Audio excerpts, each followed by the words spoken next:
भाई आप सब लोग जो है 20 रुपए वाले नोट को नॉर्मल नज़र से देखते हो, बट मेरी चील की नज़र पड़ी 20 रुपए नोट के पीछे इस तस्वीर पर। तो क्या भाई साहब, कहाँ है इस तस्वीर की एग्जैक्ट लोकेशन और क्यों ये 20 रुपए नोट के पीछे लगाई गई है, मैं जा रहा हूँ ढूंढने। सफर का एक नया चैप्टर और एक नई कहानी। Welcome to Aurangabad, the historical district of Maharashtra. तो भाई साहब, ये शहर सिर्फ एक जगह नहीं, ये तहरीक का दरवाज़ा है। यहाँ से शुरू होती है एक कहानी 1500 साल पुरानी। तो anyways, welcome to episode 116 of this journey, hitch hiking across India.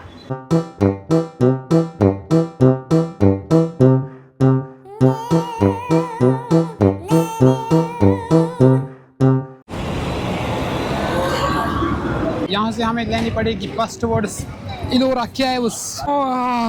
तो भाई साहब, ये है औरंगाबाद, जिसे करंटली बोला जाता है छत्रपति संभाजी नगर। इलोरा केव्स अगर आप आती हो तो यहाँ से आपको बस मिल सकती है। लगभग 27 किलोमीटर्स की दूरी यहाँ पे है और टेम्परेचर लगभग 44 डिग्री सेल्सियस। ये बस अपनी सर्च कर लेते हैं और देखते हैं कि हमें बस मिलेगी या फिर नहीं। मिलनी तो चाहिए ऑब्वियसली, अगर नहीं मिली तो फिर कहाँ जाएंगे। ऑटो वाला भाई साहब बोलेगा वहाँ तक लगभग 1200 से 1300 रुपया। सो उम्मीद है कि बस मिलेगी, सर्च कर लेते हैं। इलोरा केव्स। एक चीज़ तो है भाई साहब, यहाँ पे जो है बस स्टैंड बहुत ही अच्छे तरीके से बनाए जाते हैं। जिस तरह से हमारे वहाँ होते हैं बस स्टैंड, उस तरह के बस स्टैंड यहाँ पे नहीं होते हैं। बहुत ही अच्छे तरीके से आपको टिकट विकट मिलेगी, टिकट निकालनी पड़ेगी। और ये देखिए, सफाई कर्मचारियाँ भी आपको बस स्टैंड पे मिलेंगे। लोग गंदगी फैलाते हैं और ये बेचारे जो है साफ कर लेते हैं। अभी हम देखते हैं यहाँ पे हमें टिकट मिलेगी या नहीं। इलोरा मिलेगा क्या? इलोरा आएगा उधर लो। हेलो बुलाना। इलोरा नहीं जाएगा। नहीं इलोरा ये वाले जा रहे ना, ये आ रही है क्या?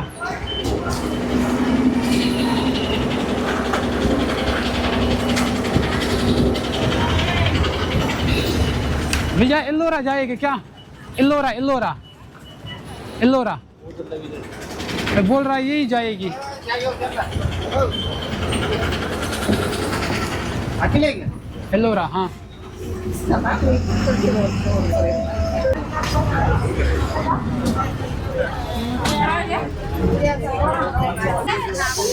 सही कहना मना की भाई, आखिर बेग खड़ा। भाई आपको लग रहा होगा किसी नॉर्मल जगह पे जाना है, बट कोई नॉर्मल जगह नहीं है। इलोरा केव्स एक ऐसी जगह है जहाँ साइंस भी कंफ्यूज है और हिस्ट्री भी shock. It had been approximately 4 years since I know about Ellora caves. From that very time, it was my dream. I was like मैं कब इस जगह पे विजिट करूँ, मैं कब इस जगह पे पहुँच जाऊँ यार, वो कैसा दिन होगा। एंड फाइनली वो दिन आ चुका है and I am on the way to Ellora caves. और बदकिस्मती ये है कि पूरी बस में सिर्फ आपका भाई खड़ा है, सीट मेरे को ही नहीं मिली, बाकी सब लोगों को मिली है। हाँ, थैंक यू। कहाँ रहते हो? मैं कश्मीर में रहता हूँ। हाँ, तो मैं यहाँ पे कंडक्टर भाई की सीट पे बैठ चुका हूँ अभी। और ये काका मेरे साथ है। काका का नाम क्या है? किसका? हाँ, किसका? आपका? मेरा? हाँ, मेरा पद्माकर। पद्माकर। अच्छा, ठीक है। मेरे को ऐसी जगहों पे पहले ही जाने का बहुत शौक रहता था। पहले मैंने हिस्ट्री जो थी वो मैंने पढ़ी थी SSS यानी कि सुमित सर के पास। उसने पहले ही पढ़ाया था Ellora and Ajanta caves culture में। औरंगाबाद डिस्ट्रिक्ट ऑफ महाराष्ट्र में ये लोकेटेड है। तो मेरे को ना वो क्यूरियसिटी होती थी कि भाई औरंगाबाद डिस्ट्रिक्ट में अगर मैं पहुंच जाऊं, फिर मैं इलोरा केव्स अपनी आंखों से देखूं। और जो किताबों में पढ़ता है ना बंदा, फिर वो जो अपनी आंखों से देखता है ना, तो ये एक्सपीरियंस ज़िंदगी में इतनी मतलब अच्छी रहती है, बंदा अपने आप पर प्राउड फील करता है।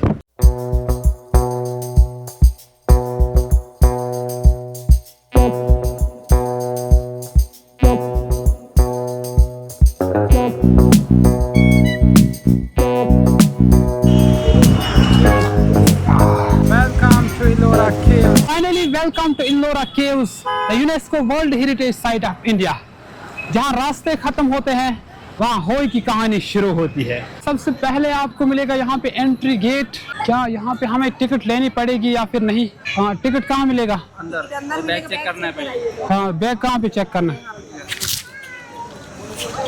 ओके, ड्रोन नहीं है, ड्रोन नहीं है, बस ये एक कैमरा है। क्या क्या है बैग में?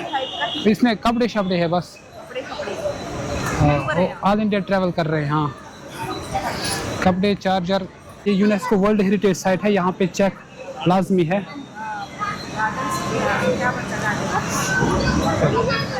ओके, आपका टिकट 40 का और इसका टिकट। हाँ हाँ, कोई बात नहीं, कोई बात नहीं। Everything okay, bye bye. चलिए भाई साहब, सबसे पहले यहाँ पे चेकिंग होती है, उसके बाद आपको अंदर भेजा जाएगा और आगे आपको टिकट लेनी पड़ेगी। अगर आपकी नेशनलिटी इंडियन है तो 40 रुपीज़ की टिकट आपको मिलेगी, और अगर आप फॉरेन हो तो 500 रुपये की टिकट आपको यहाँ पे मिलेगी। भाई लोकेशन की अगर हम बात करें तो ये यूनेस्को वर्ल्ड हेरिटेज साइट यानी कि इल्लोरा केव्स जो है, ये आपको औरंगाबाद डिस्ट्रिक्ट में मिलेंगे। औरंगाबाद रेलवे स्टेशन जो है, जिसे आज छत्रपति संभाजी नगर भी कहते हैं, उससे यहाँ तक की डिस्टेंस अगर हम देखें तो 27 किलोमीटर की डिस्टेंस है। तो आपको इजीली इल्लोरा केव्स की गेट तक बस मिल सकती है, यानी कि सिर्फ आधे से 1 घंटे का सफ़र है और आप आसानी से यहाँ तक पहुँच सकते हो। और बेस्ट टाइम की अगर हम बात करें तो बेस्ट टाइम यहाँ पे विजिट करने के लिए मानसून का सीज़न रहता है, क्योंकि साउथ इंडिया की किसी भी जगह पे अगर आप विजिट करना चाहोगे तो monsoon season is the best season. Otherwise यहाँ पे बहुत ही धूप रहती है। इस वक्त लगभग 44 डिग्री टेम्परेचर है।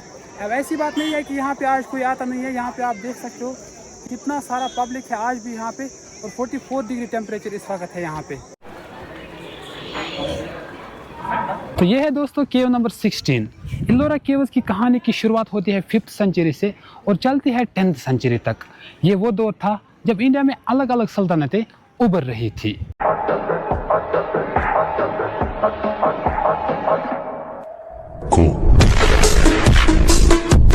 सबसे पहले यहाँ पे काम हुआ कालाचोरी डायनास्टी के दौर में, और बाद में राष्ट्रीय कुत्ता डायनास्टी के दौर में यहाँ पे काम हुआ। लगभग 600 साल तक इस पहाड़ को इंसान ने तराशा।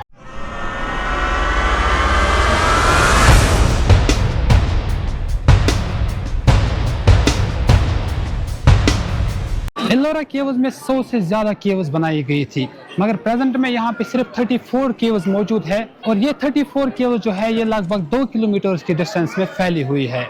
हर केव जो है एक कहानी है और हर दीवार एक किताब। इतनी गर्मी में भी आप यहाँ पे लोगों का रश देख सकते हो, और आप खुद समझो मानसून के सीजन में जब यहाँ पे मौसम जो है बिल्कुल ठीक रहता है, ठंडा मौसम रहता है, तो उस टाइम यहाँ पे कितना रश होता होगा, क्योंकि एक वर्ल्ड हेरिटेज साइट है भाई साहब, और रश होना तो ऑब्वियसली।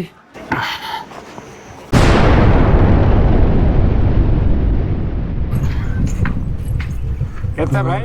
20।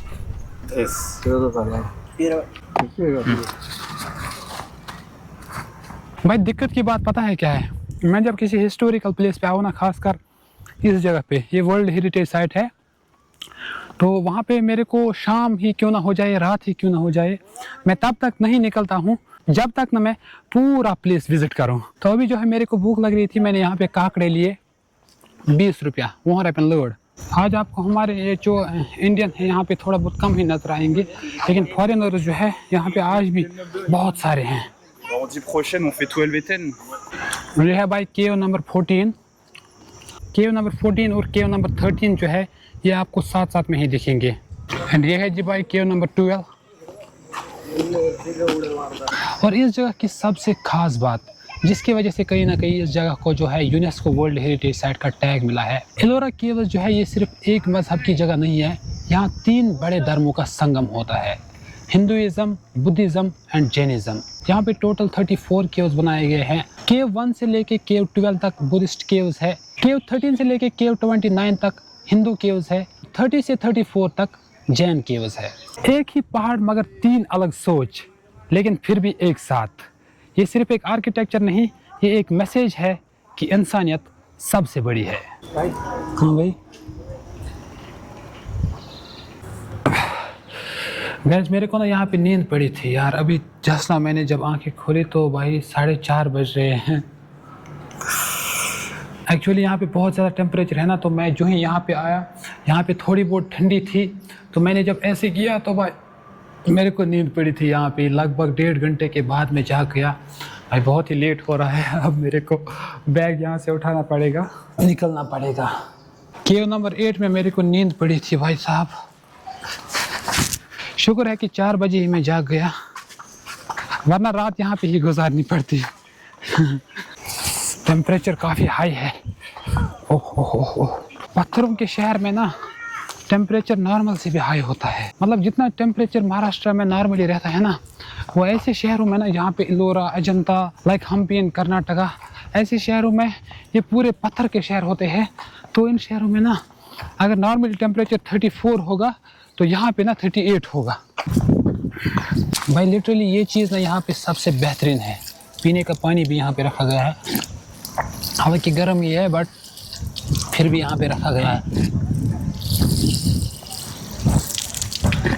लेकिन इलोरा का सबसे बड़ा राज एक ही जगह के पीछे छुपा है, दैट इज कैलाश टेम्पल। ये दुनिया का सबसे बड़ा मोनोलिथिक टेम्पल आर्किटेक्चर है, यानी कि ये पूरा टेम्पल जो है ये एक ही पत्थर से बनाया गया है। साइंटिस्ट्स कहते हैं कि लगभग 2 लाख टन का पत्थर यहाँ से निकाला गया, मगर हैरानी की बात यह है कि ये मंदिर ऊपर से नीचे तक तराशा गया, गलती की कोई गुंजाइश नहीं थी।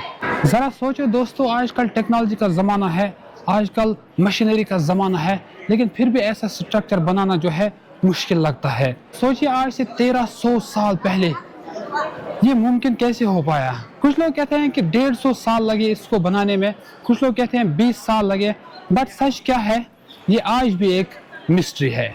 इलोरा की दीवारों पर जो कार्विंग्स है वो सिर्फ एक डिज़ाइन नहीं, ये कहानियाँ है रामायण एंड महाभारत की। हर मूर्ति, हर नक्श एक इमोशन दिखाता है, खुशी, दुख, जंग, भक्ति।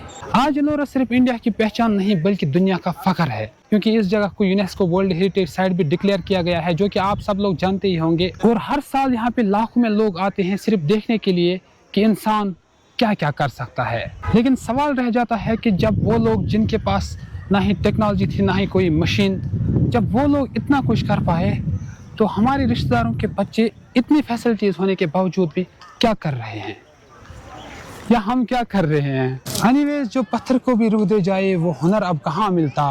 हमने शहर तो बनाए लेकिन तारीख बनाना भूल गए। निकलते हैं भाई साहब, 4:30 बज रहे हैं, टाइम बहुत लेट हो रहा है।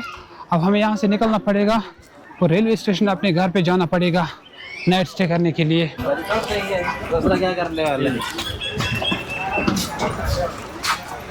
तो भाई अगर आप कभी आते हो तो 7 बजे यहाँ से लास्ट वाली गाड़ी जाती है औरंगाबाद रेलवे स्टेशन की ओर। तो दिखाने के लिए यहाँ पे जो भी था वो मैंने आपको पूरी तरह से दिखाया। जितनी भी कहानी थी इलोरा केव्स के पीछे आपको मैंने पूरी तरह से बताई। नींबू पानी दे भैया, मसाला सॉल्ट चलेगा। और लास्ट पे मैं आपको इस जगह के बारे में थोड़ी बहुत इंपॉर्टेंट जानकारी दूंगा। अगर आप यहाँ पे कभी आते हो तो भाई साहब यहाँ पे आपको खाने के लिए भी सब कुछ मिलेगा। अगर आप यहाँ पे रात को रुकना चाहते हो तो होटल्स भी आपको यहाँ पे मिलेंगे, रेस्टोरेंट्स आपको मिलेंगे यहाँ पे खाने पीने के लिए, सब कुछ यहाँ पे अवेलेबल है। बट जो भी आपको यहाँ पे मिलेगा वो थोड़ा बहुत महंगा ही मिलेगा, क्योंकि ये एक वर्ल्ड हेरिटेज साइट है। वरना अगर आप चाहोगे तो आप यहाँ से इजीली वापस भी जा सकते हो औरंगाबाद सिटी की ओर, बस इजीली 7 बजे तक मिलती ही है। भैया औरंगाबाद जाएगा ना?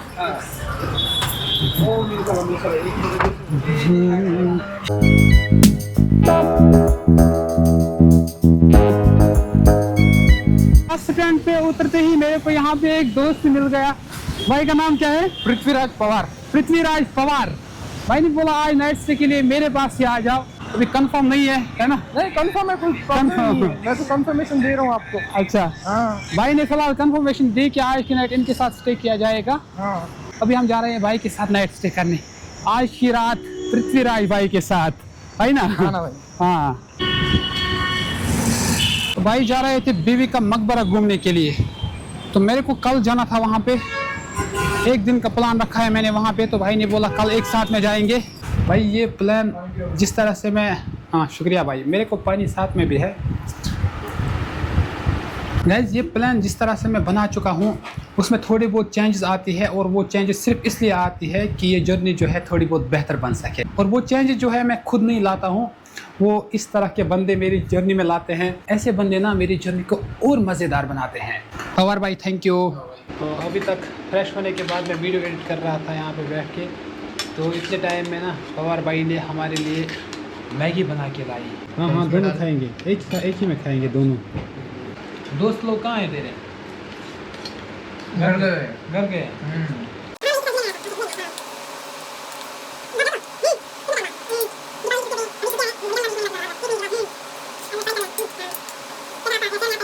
वंट्री बोल के गए इधर।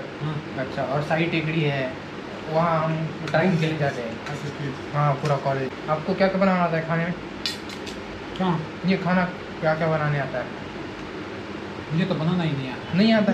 अरे सुबह चाय नहीं पीते हो आप? हाँ, सुबह पापा लोग चाय पीते हैं। पापा दादी दादा चाय सुबह। पीते हैं। हाँ, हमारे घर पे भैंस है, गाय है, उसका सुबह सुबह दूध निकालते हैं। अच्छा, भैंस गाय वाय होते हैं आपके घर में? हाँ ना। हम मैरिज में होते हैं। अच्छा अच्छा। खाना शाना तो हमारा हो चुका है। आज के खाने में हमने मैगी ही खाई। इनका खाना जो है इसी तरह से होता है, तो आज हमने भी अडॉप्ट कर लिया भाई साहब, क्योंकि कल्चर के साथ अडॉप्ट होना पड़ता है। भाई मैंने पहले ही बोल के रखा है आपको, ज़िंदगी एक सफ़र है और मैं इसे बहुत ही शिद्दत से जीना चाहता हूँ। मिलते हैं नेक्स्ट वीडियो में, तब तक के लिए बाय बाय।